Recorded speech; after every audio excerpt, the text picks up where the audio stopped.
प्रीज Lord जय मसीह की एक बार फिर से आपका स्वागत है हमारे यूट्यूब चैनल बिब्लिकल ज्ञान.com में। आज का हमारा सवाल है कि कैन की पत्नी कौन थी। जब मैं नया नया विश्वास में था तो साथियों मुझे भी बड़ी समस्या होती थी कि कैन की पत्नी अचानक कहाँ से आ गई या कैन की पत्नी कौन है। साथियों ये समस्या आपको भी आती होगी जब आपके सवालों के जवाब नहीं मिल पाते। तो आज हम जानेंगे कि कैन की पत्नी कौन थी।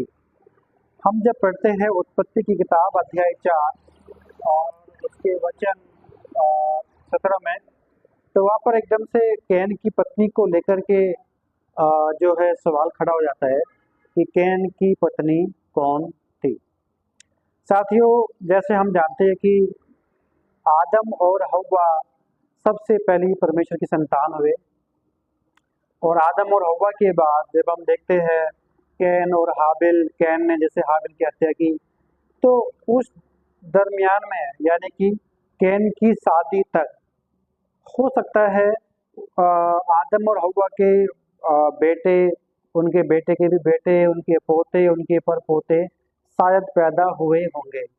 तो ये अनुमान लगाना बड़ा मुश्किल है कि वो कौन सी पीढ़ी तक वहाँ पर पहुँचे होंगे, मगर ये हम जानते हैं कि कैन की जो पत्नी है वो आदम और हव्वा की संतानों में से एक है।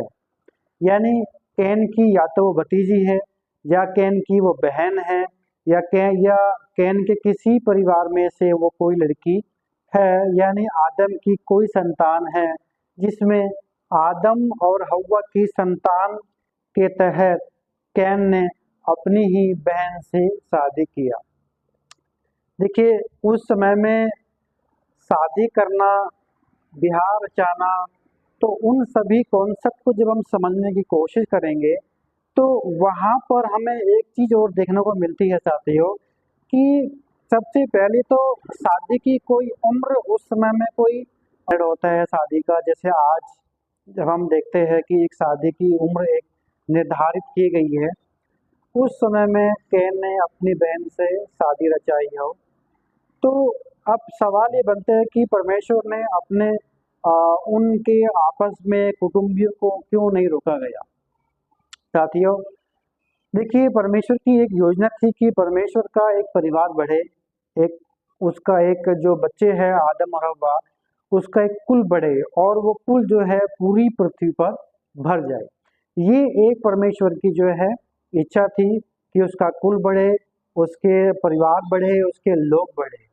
जब हम देखते हैं कि एक समय ऐसा आता है, जब हम देखते हैं कि लय व्यवस्था में अध्याय 18 में हम जब पूरे अध्याय को पढ़ते हैं तो वहाँ पर एक आनुवंशिकी असमानताएं वहाँ पर हमें देखने को मिलती है, जहाँ पर एक बहन एक भाई के रिश्ते को अनवैलिड कर दिया कि आपको उन रिश्तों में शादी ब्याह नहीं रचाना है।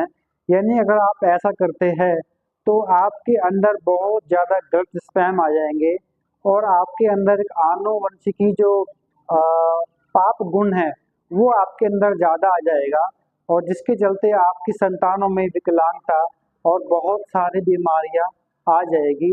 उस समय तक परमेश्वर ने आदम और हव्वा के बच्चों को, संतानों को आपस में ब्याह शादी करने के लिए मना नहीं किया, बल्कि बढ़ने दिया। जब एक समय आया जब तकरीबन पृथ्वी पर लोग फैलने लगे थे, तो परमेश्वर ने अपने दास मूसा के द्वारा व्यवस्था को दिया, और जिसमें अपने निकट कुटुंबियों में ब्याह शादी करना अनवैलिड कर दिया, यानी उनमें ब्याह शादी को नहीं होने दिया। ये परमेश्वर ने एक व्यवस्था को ठहरा दिया गया। Praise Lord. तो कैन की जो पत्नी थी वो आदम की एक संतानों में से एक थी, जिससे कैन ने उसके साथ में ब्याह रचाया, शादी रचाया और उससे भी बहुत सारे बच्चे को उत्पन्न किया। आशा करता हूँ कि आप इस विषय को समझ गए होंगे। आगे फिर मिलते हैं एक और नई वीडियो के साथ। जब तक के लिए जय हिंद।